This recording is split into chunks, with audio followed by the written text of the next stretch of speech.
और तुम लोग बोल रहे थे CR कौन बन जाएगा, उसका मेरे को मैसेज तो करो या उसको बोलो मुझे मैसेज करें, ठीक है। और पिछली क्लास में क्या पढ़ रहे थे कशिश? आए थी क्या कशिश पिछली क्लास में?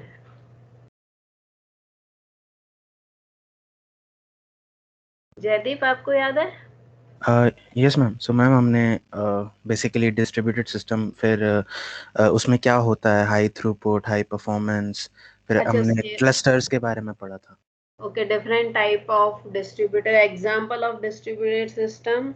Yes ma'am. Then we have looked at different model of distributed system, जी ma'am, like master slave architecture. mini model, mini computer workstation server model. And then we have seen means why we require a distributed computing. So in the today lecture we will look at, first of all, there is a two kind of distributed operating system. So we will look at the networking operating system and distributed operating system. Screen I have shared now. No ma'am, not visible. So, and then we will look at the what are the issues with the distributed computing system.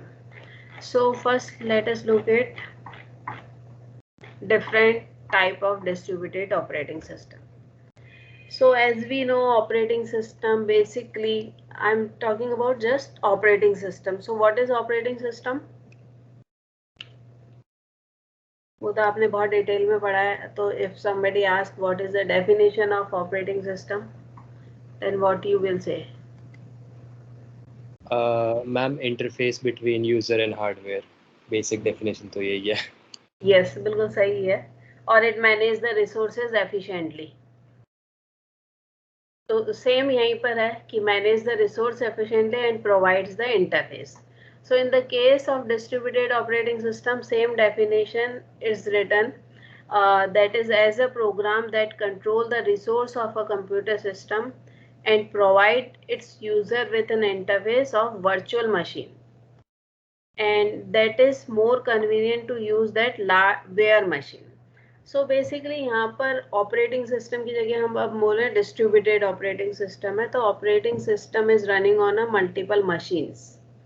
So same thing, it manages the resources. So in that case we can say it manages a multiple resources that resides on a multiple machines, and it provides an interface, virtual interface, in which it seems like it is using a uniprocessor system. So that is the definition. So basically virtual machine is a more easier than the underlying hardware if we use, that is the characteristic.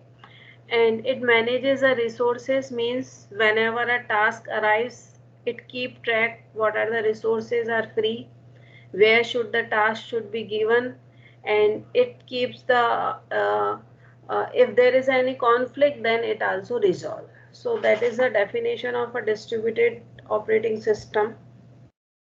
Then from the user point of view, how users see the distributed operating system, it can be categorized into two operating system. One is a networking operating system and another is a distributed operating system. So networking operating system and distributed operating system is a distinguish between based on the 3 points, and that 3 points are system image, autonomy and fault tolerance. So basic example of network operating system, we can say Unix system. So the Unix system which you use, that is not a network operating system. The operating the program you run online, like online compiler पे आप run करते हो, तो उसमें क्या होता है कि ये तो GUI इंटरफेस दिया हुआ है, otherwise there is a command line also interface. Using that you log in on that machine and that run on, then you run your program on that machine. So that is an example of Unix or network operating system or example of network operating system. कि आपका जो मतलब जो भी आप काम कर रहे हो वो एक दूसरी मशीन पे कर रहे हो, वहाँ पे लॉग इन करते हो, आपको पता है कि उस मशीन पे मैं लॉग इन हो रहा हूँ, टास्क वहां पर एग्जीक्यूट होगी, और आप उस मशीन से कैसे कनेक्टेड हो, नेटवर्क से कनेक्टेड हो।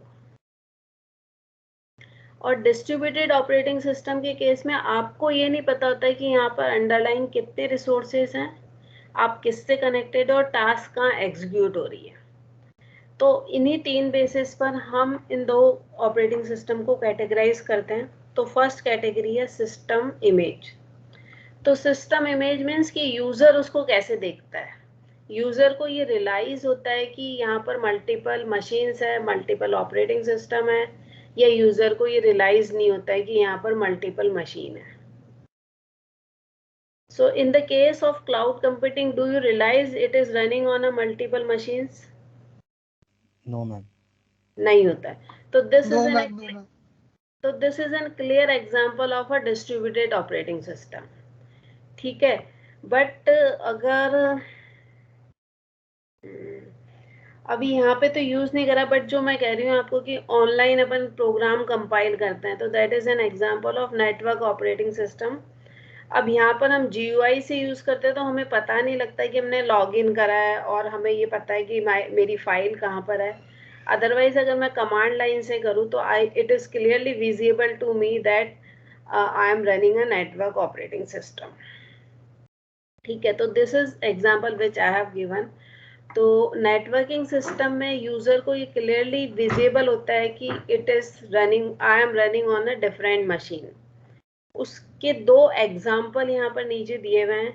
पहला एग्जाम्पल तो ये है कि अगर आपको कोई जॉब रन करनी है और वो जॉब हैवी लोडेड है, means it can not be run on your machine, then what you will do, you will log in on the other machine, and then manually you will give that your task to the another machine. So in that case what happen, you know you are login, you are finding machine, and you are giving a task to another machine. While in distributed operating system it is automatically happen, it is a manual intervention is not required. Automatically whenever your machine is overloaded, the task is given to the another machine.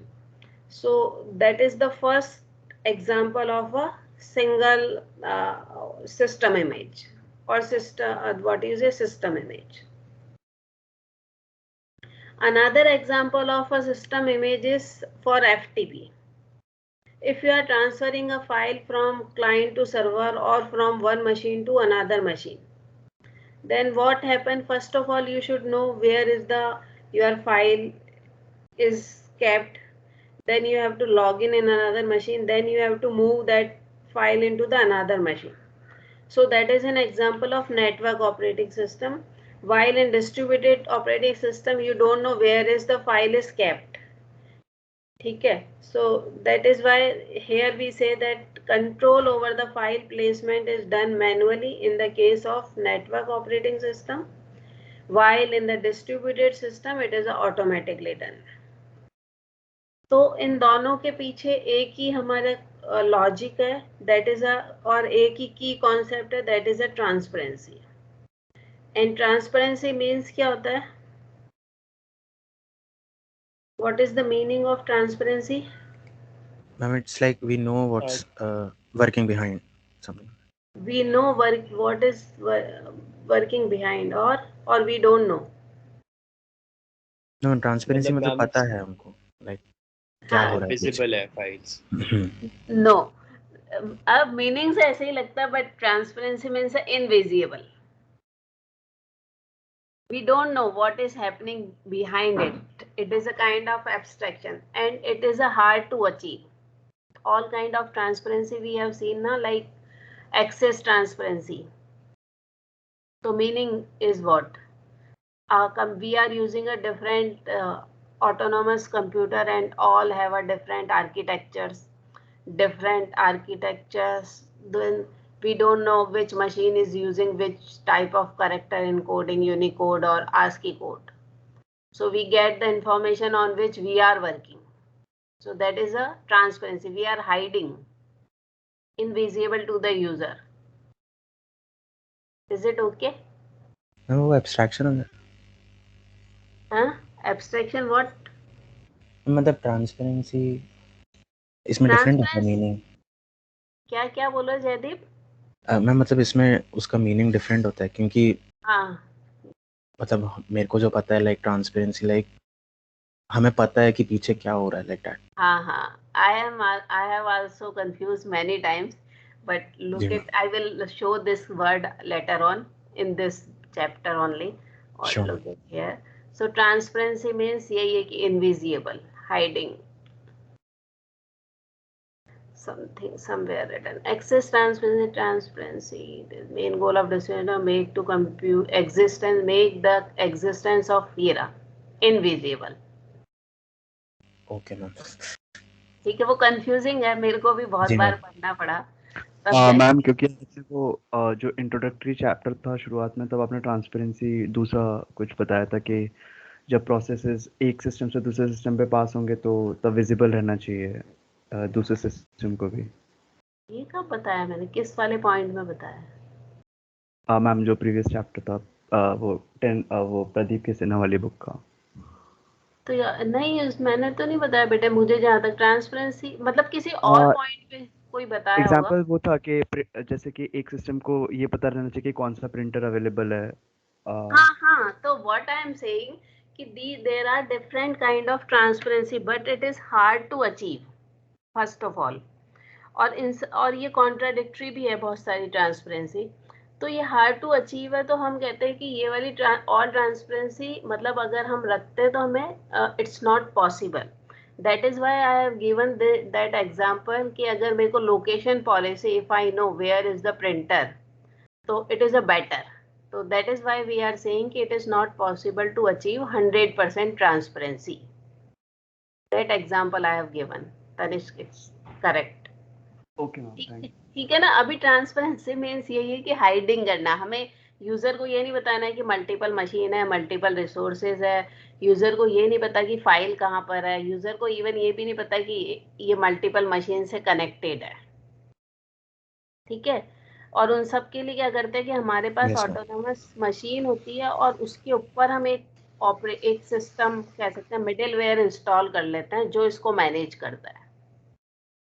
और जैसे जिन लोगों ने cloud computing पढ़ा है या नहीं भी पढ़ा है, तो क्लाउड कंप्यूटिंग में भी क्या होता है, एक हाइपरवाइजर हम अपनी मशीन पे इंस्टॉल कर लेते हैं। और उसके बाद क्या होता है कि हम मोर देन वन ओएस अपनी मशीन पर रन कर सकते हैं। And it is different from the dual OS. अगर हम कभी अपनी मशीन पर ड्यूल ओएस इंस्टॉल करते हैं तो उसमें क्या होता है कि जब हम स्टार्ट करते हैं तो वी हैव टू चूज कि हमें विंडोज पे जाना है कि लाइनक्स पे जाना है। ठीक है।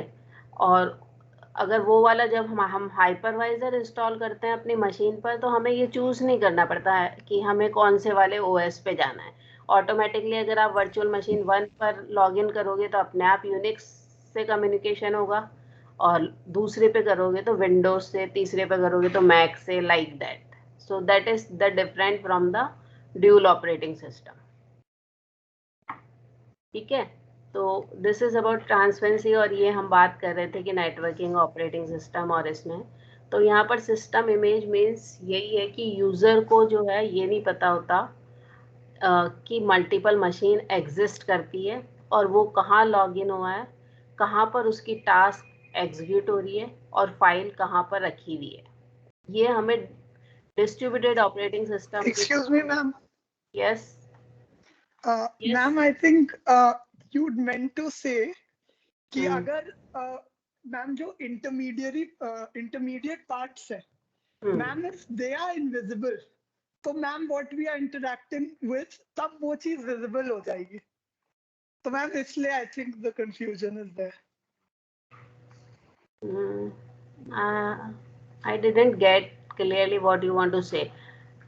Ma'am, Can it you- is, as Jaideep said, it's related to the concept of abstraction. But basically, it is like कि if like intermediate parts are transparent है, so ma'am, in a sense, for example, अगर कोई glass है, so if it's transparent और एक उसके minute, पीछे की चीज दिख रही है, so we can say कि वो glass is in a way invisible और उसकी वजह से पीछे वाली चीज is visible. And if the glass is मतलब invisible, तो if the glass is visible, तो पीछे वाली चीज is then not visible. I think यही है उसमें शायद. Somehow you can say like that. Okay, so मतलब basically देखो मेरा एक यहाँ पे जो भी confusion हुआ, transparency means basically hiding ही करना है, ठीक है. और उसका एक सिंपल सा एग्जांपल है कि अभी हम लोग जो गूगल डॉक्स वगैरह यूज करते हैं, तो हमें थोड़ी ना पता है कि ये एक्चुअल में ऑपरेटिंग मतलब जो विंडो ऑफिस है वो कहाँ पर रखा हुआ है, कैसे इसको मैनिपुलेट हो रहे हैं, हमारे डेटा कहाँ पे रखे हुए हैं, वी डोंट नो ना. No. We don't know how it Ma'am, is managed. sometimes we can. हाँ exactly तो हाँ नहीं. हाँ, और तुम कह रहे हो sometime we know, तो that is what I said कि डिस्ट्रीब्यूशन ट्रांसपेरेंसी, लोकेशन ट्रांसपेरेंसी में ये कि भाई मैं चाहती तो यही हूँ, बट इसका एक मैंने काउंटर पॉइंट दिया कि अगर if I no then instead of going to print on a 1AB or administrative doom building, I will take the printout from the CSE office, so that will take the less resources.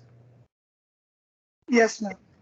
तो यही meaning है distributed का, मतलब हमें नहीं पता कि resources कैसे कहाँ हैं, कैसे मैनेज हो रहा है. और अगर हमें पता हो कि रिसोर्सेज कहाँ और कैसे मैनेज हो रहे हैं, तो मैं ये नहीं कहूँगी कि ये प्योर डिस्ट्रीब्यूटेड सिस्टम है.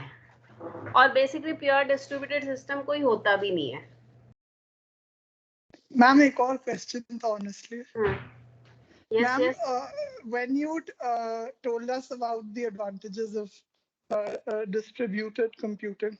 Yes. So ma'am, I found that those advantages were very similar to basically the advantages of a computer network.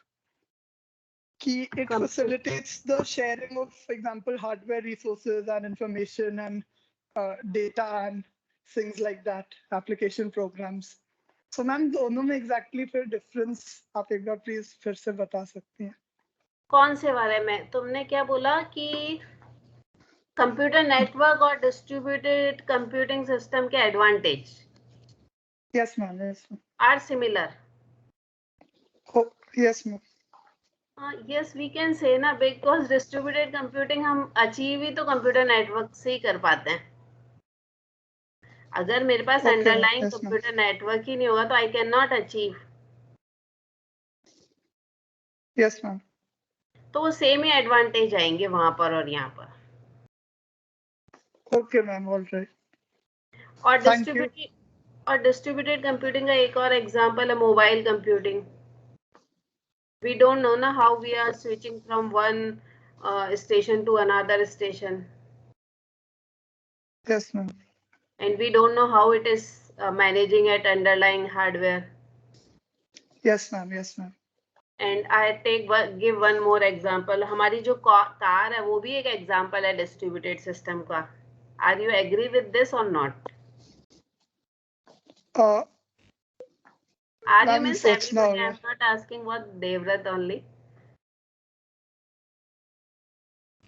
कि मैं बोलूँ कार भी मेरा एक एग्जाम्पल है डिस्ट्रीब्यूटेड सिस्टम का. हाँ ना तो बोलो, चैट में लिख दो. बोलने में शर्म आ रही तो चैट में रिप्लाई करो. डू यू एग्री और नॉट, यस और नो? जयदीप आवाज नहीं आ रही. लाइक टेस्ला बोल सकते हैं. और टेस्ला और आप मेरी मारुति वैगनआर नहीं बोल सकते? I don't know. टेस्ला है maybe smart cars. क्योंकि उसमें भी बहुत सारे होते हैं, बहुत सारे. Even I was listening a one lecture from IIT professor. He himself only said that car is also example of distributed operating system और distributed computing operating system ना बोलो तो, क्योंकि वहाँ. yes तनिष कुछ कह. डिस्ट्रीब्यूटेड सिस्टम में तो एक मिडलवेयर होना चाहिए ना जो सबको देखेगा. तो कार में ऐसा क्या होता ही होगा ना, एक सेंट्रलाइज सिस्टम तो होता ही होगा जो सबको मैनेज करता होगा. यस और नो? हाँ मैम, लेकिन कार में ऐसा क्या होगा कि जो एक ऐसा सिस्टम है जो सबसे लिंक्ड है और सबको देख रहा है, सबको मैनेज कर रहा है. हाँ तो डिफरेंट रिसोर्सेज तो है, लाइक आप ब्रेक लगाते हो, स्टीयरिंग मूव करते हो, है ना. तो अभी जैसे हम स्टीयरिंग कितना सॉफ्टली मूव कर लेते हैं, पहले तो कितना मुश्किल होता था, फिर ब्रेक भी काफ़ी वो होते हैं, और बहुत सारे ऐसे सिस्टम्स हैं जो कि हमारे उससे मतलब प्रोसेसर से इंक्लूडेड है, जिनमें एम्बेडेड सिस्टम है, लाइक हम कांच नीचे करते हैं, सेंट्रल लॉक है, बहुत सारे हैं। आई don't no much about this but you people know. तो मैम वो मल्टीपल डिस्ट्रीब्यूटेड सिस्टम्स हो गए ना, जैसे कि नहीं नहीं जो नहीं स्टीयरिंग। भाई, कंट्रोल तो कोई मतलब basically what is the you want to say कि it is a multiple distributed system and you are not saying distributed system. Yes ma'am, हाँ, because I am trying to give. Yes multiple, क्योंकि तनिष्क। जैसे कि अगर steering wheel और steering wheel से wheels connected हैं और जो एक मास्टर विंडो के लिए जो की रहती है उससे सारी विंडोज कनेक्टेड हैं, तो वो एक मल्टीपल डिस्ट्रीब्यूटेड सिस्टम का एग्जांपल हो गया ना, कि जो विंडोज एंड एक मास्टर जो विंडो कीज हैं वो एक डिस्ट्रीब्यूटेड सिस्टम है, स्टीयरिंग व्हील्स और व्हील्स अलग डिस्ट्रीब्यूटेड सिस्टम हो नहीं गया। नहीं नहीं नहीं, फिर वो तो इंडिपेंडेंट सिस्टम होगा। हाँ, तो वही तो डिस्ट्रीब्यूटेड सिस्टम कैसे हुआ ये? हाँ, I have to think over it. I am just thinking how I can say it is a. Ma'am self yes, driving cars में भी होगा, कौन सी? सेल्फ ड्राइविंग कार्स हाँ, वो वो तो में भी हो टेस्ला सकता वगैरह तो होगी, है। क्योंकि उसमें बहुत सारे हैं और सब एक ही से कनेक्टेड है। यस मतलब हमें बेसिकली इंटरनली हमें नहीं पता how it is working, but there is a multiple processors और multiple sensors, and we don't know where it is kept, how they are communicating. चाहे तुम टेस्ला का एग्जांपल लो, चाहे एक छोटी एल्टो या नैनो का एग्जांपल लो, तो हमें नहीं पता ना ये कहाँ पर कैप्ट है और how they are communicating, but there is a some processor that are controlling it or that is executing our task, so they are not multiple. अब तो आप मोबाइल में भी बोल दो कि there is a multiple independent distributed operating system. No, there is a single distributed operating system ना, जो हमारा इतना बड़ा मोबाइल कम्युनिकेशन का नेटवर्क है।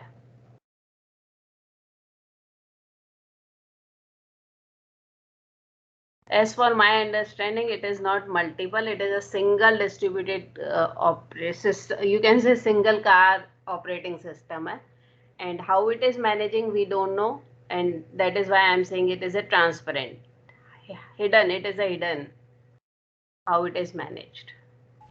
यस ठीक है, और मैंने और भी तो आपको एग्जांपल दिए थे, जैसे होम सिस्टम है, हेल्थ केयर मॉनिटरिंग सिस्टम है, ये सारे डिस्ट्रीब्यूटेड सिस्टम ही है ना। और रेलवे रिजर्वेशन है, तो यहाँ पे डेटाबेस जो है एक प्लेस पर नहीं है, मल्टीपल प्लेसेस पे रखा हुआ है, और how they are communicating, where it is kept, we don't know anything about this.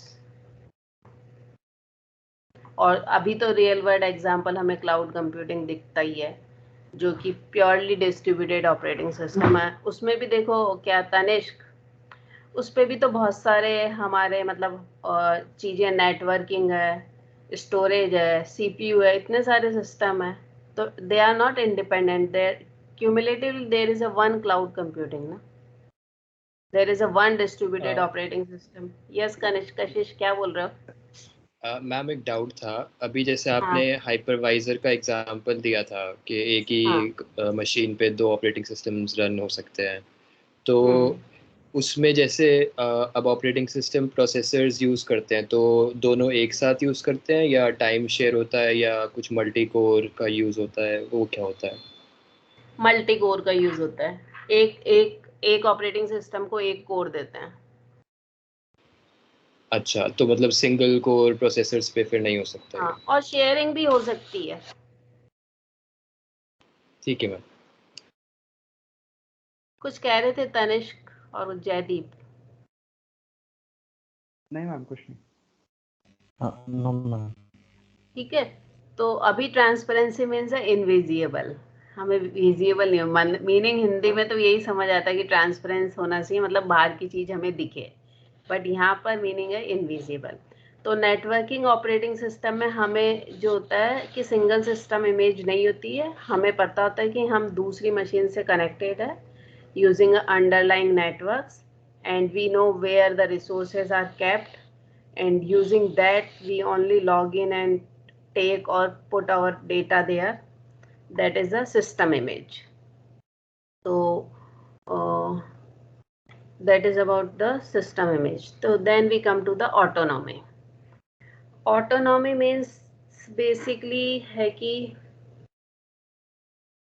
हाँ, नेटवर्किंग जो ऑपरेटिंग सिस्टम होता है वो basically it is a build on a set of existing centralised operating system and handle the interface and coordination of remote operation and communication between this operating systems.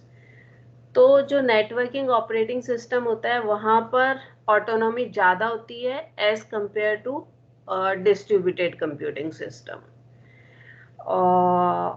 Autonomy means यही है basically कि if I want then only I will allow to execute other user task on a machine, and if I don't want I won't allow it. So distributed operating system में तो मुझे पता ही नहीं होता मेरी task कहाँ execute हो रही है, resources कहाँ पर पड़े हुए हैं. जबकि अगर नेटवर्किंग ऑपरेटिंग सिस्टम है और उसमें मैंने एक एग्जांपल लिया जैसे फाइल ट्रांसफर का या FTP सर्वर का, तो मुझे पता है कि फाइल यहाँ पर रखी हुई है और मेरे को वहाँ से फाइल लेनी है तो पहले लॉगिन करना पड़ेगा और फिर लॉगिन करके I can take up file. तो autonomy means if I don't want I don't allow to the other user, if I want then only I will allow to the other users. ठीक है, तो that is the autonomy. और autonomy के दो example शायद यहाँ पर दिए हुए हैं. Just a minute.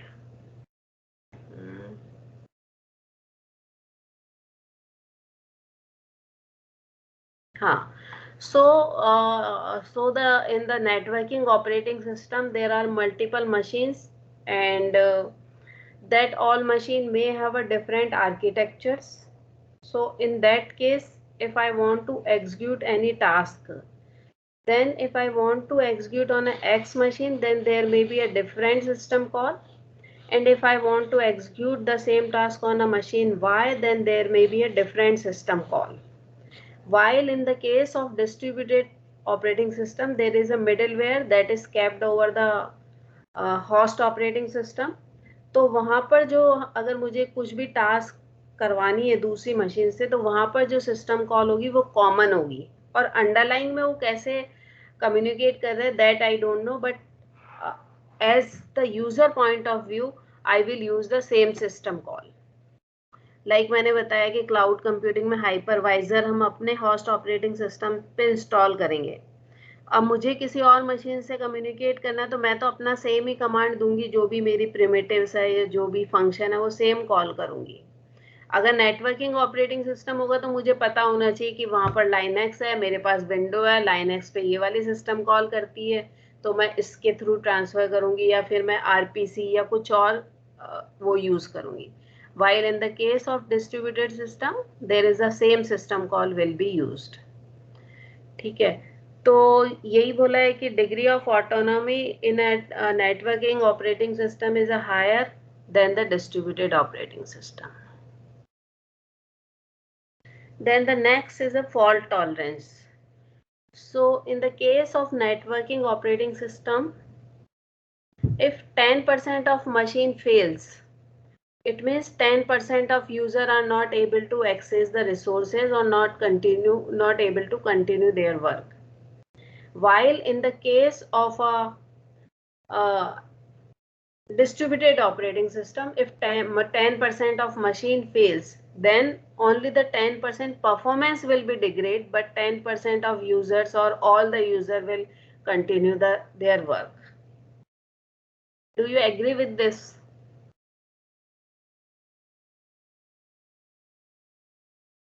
कि नेटवर्किंग ऑपरेटिंग ठीक है ना, क्योंकि जैसे अपन क्लाउड में देखते हैं तो कभी हमें थोड़ी ना पता होता अंडरलाइंग हार्डवेयर कभी फेल हुआ है या अंडरलाइंग नेटवर्क कभी फेल हुआ है. बट अगर हम इन जनरल जो और ऑपरेटिंग सिस्टम, अगर जैसे आप ऑनलाइन वो चला रहे हो कंपाइलर, अगर वो फेल हो जाएगा तो it is a visible to you ना. तो that is a meaning of network operating system. So that is, so Tannenbaum has given the definition of a distributed operating system. is one that looks like an ordinary centralized operating system. अपने को तो ऐसा ही लगेगा कि एक centralized operating system है, but runs on a multiple independent centralized processing CPU. बहुत सारी autonomous computers होते हैं, सबके पास independent centralized processing और उसका key concept यही है transparency. In other words, multiprocessors should be invisible to the users. User को visible नहीं होने चाहिए. Another way of expressing the same idea to say that user view the system as a virtual uniprocessor. उसको तो ऐसा ही लगता है कि I have a machine, I am the owner of that machine.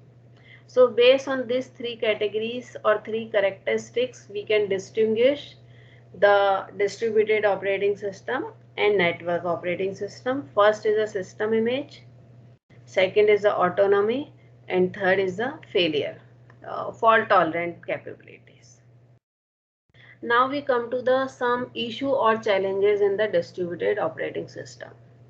So as I already said that in distributed system there is no single clock or there is no global clock.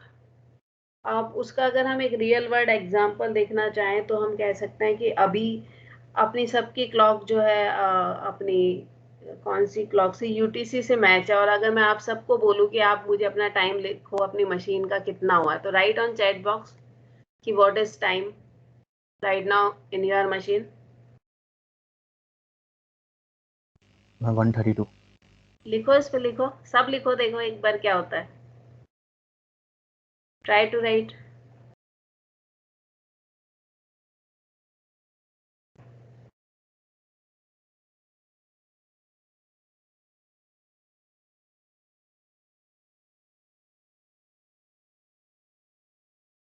ठीक है, 2-3 लोगों ने लिखा है, तो 2-3 लोग ही बैठे हुए हैं क्लास में, बाकी तो सब नहीं बैठे. प्रत्यक्ष बैठा है क्या?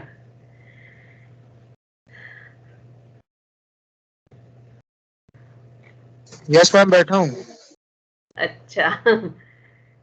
कपूर एंड कपूर. तो अभी तो आप सबने ऑलमोस्ट सेम ही आया है सबका, है ना. बट बेसिकली अभी हम what I can say over at Kabir भी बैठा है. एवरीवन सबके टाइम में, मेरी घड़ी में तो अभी तक 13 ये इतना ही हुआ है. आप सबकी में 33 कैसे हो गया? मैम अब 34 हो गया. हाँ, तो बेसिकली मतलब जब हम लोग कम्युनिकेट कर रहे हैं और हम तो ओनली टाइम, आप लोग टाइप ही कर रहे हो, तब भी सबकी मशीन में टाइम सेम नहीं होगा.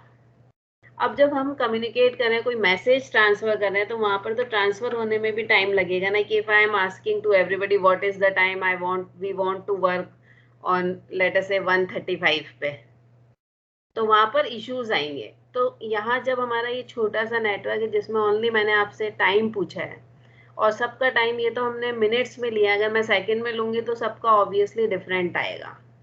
तो यही है कि डिस्ट्रीब्यूटेड सिस्टम में जो है सिंगल क्लॉक, ग्लोबल क्लॉक नहीं होती है. ग्लोबल क्लॉक नहीं होती इसलिए कोई डिसीजन हम मतलब यूनानिमसली नहीं ले सकते हैं.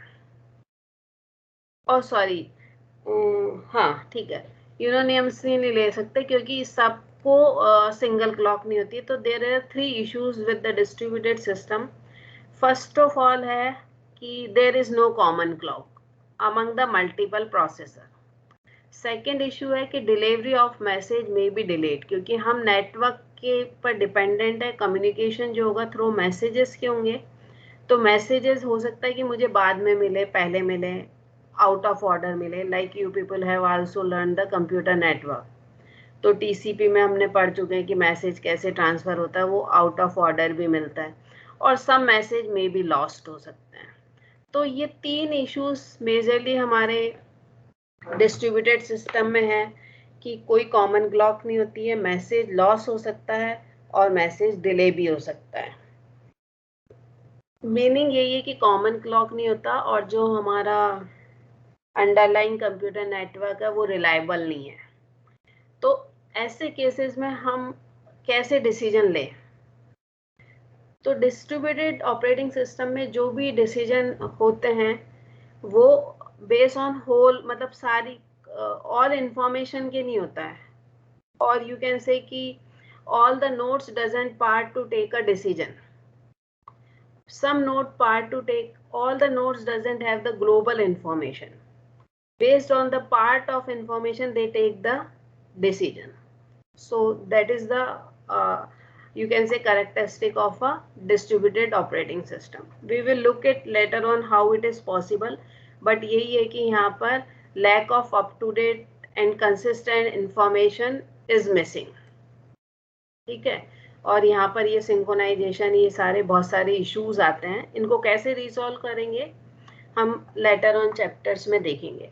अभी आपका टाइम हो गया है, नेक्स्ट क्लास में हम ये ट्रांसपेरेंसी हम सारी देख चुके हैं, बाकी और जो सारे पॉइंट है उसको कैसे अचीव करेंगे वो हम नेक्स्ट क्लास में देखेंगे. ठीक है, तो अभी आप लोगों को छोड़ते हैं, नेक्स्ट क्लास में जाओ आप लोग.